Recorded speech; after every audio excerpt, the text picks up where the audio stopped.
What's going on, everyone? Badger here. Sure to like and sub, and let's get into this. If you have been lucky enough to see some of the footage of Dragon Age the Veilguard, that is now out. You know that this game is even worse than we thought, at least from a narrative, dialogue, the looks, all that. Apparently, the gameplay can be fun at higher difficulties, and if you really like God of War 2018 type of combat. But other than that, if you were a Dragon Age fan, OG, this ain't the one. You see, that is reflected in the abysmal player numbers, where even Monster Hunter Wild is beating them. I know, Craig Carey.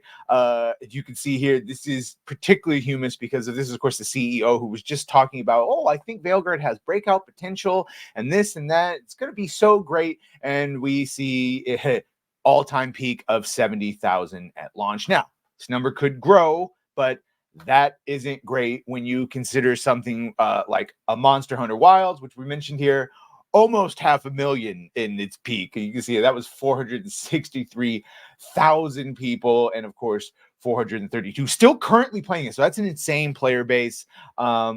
Obviously, probably more people online have available Monster Hunter Wilds. But as far as IPs, Dragon Age was a big one. You can see here, this is not Black Myth Wukong. This is the benchmarking tool. So just so you can understand this, more people downloaded, now granted it's free, but still, more people downloaded the benchmarking tool for Black Myth Wukong to test their system than have actually played Dragon Age the Veilguard. And yes, some of those people that playing Dragon Age the Veilguard got it free rather through their Nvidia subscriptions.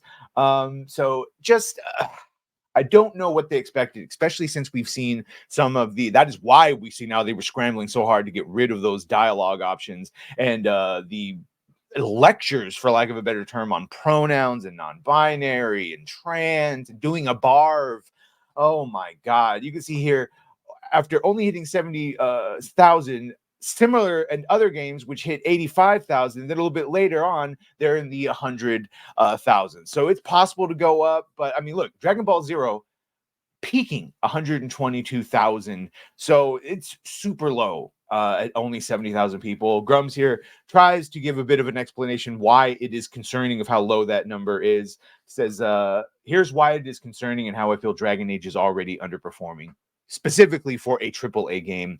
It's true California isn't online yet, but people joining earlier are leaving the game, or you would see the curve stack more. It's about session time. Long-form RPGs tend to have really long session times.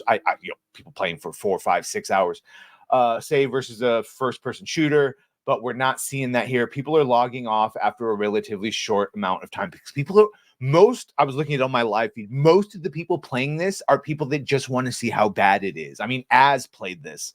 You would expect the East Coast would still be playing as California came online, but they are not. This means session times are low, perhaps 2 to 3 hours, which for an RPG on launch day is not great. There's no cumulative effect here as East Coast plays and West Coast joins them. It may mean players tried and got tired of it early, not good, but I think we are starting to see the Dragon Age bait and switch effect as the gamers look and feel it's very different from its predecessors. Yes, and that has been proven true, as well as the effect of all the preachy DEI that is self-evident in the game. Oh, and apparently the whole reason to play the game would be soulless, and you resolve that whole storyline within the first 20 minutes of gameplay, and it is lackluster AF, and 2 completely unknown characters are the actual bads, not the Dreadwolf, not Veilguard. So that's the real reason they switched it from Dreadwolf to the Veilguard, is because he's done. He's a one and done in 20 minutes.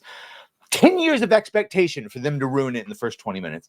If weekend numbers don't go higher, this also means that players who tried it today are not coming back to try it out over the weekend.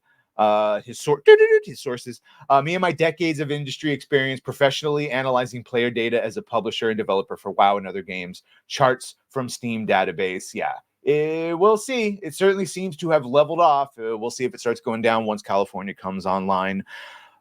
I don't know. Either way, you let me know what you think about all this. I have no desire to play this, especially after seeing some of the character designs and choices of returning characters. Oh, my poor Isabella. Either way, let me know what you think. Be sure to like, share, and sub. If you have done that, thank you. If you're going to do that, thank you. Well, bye.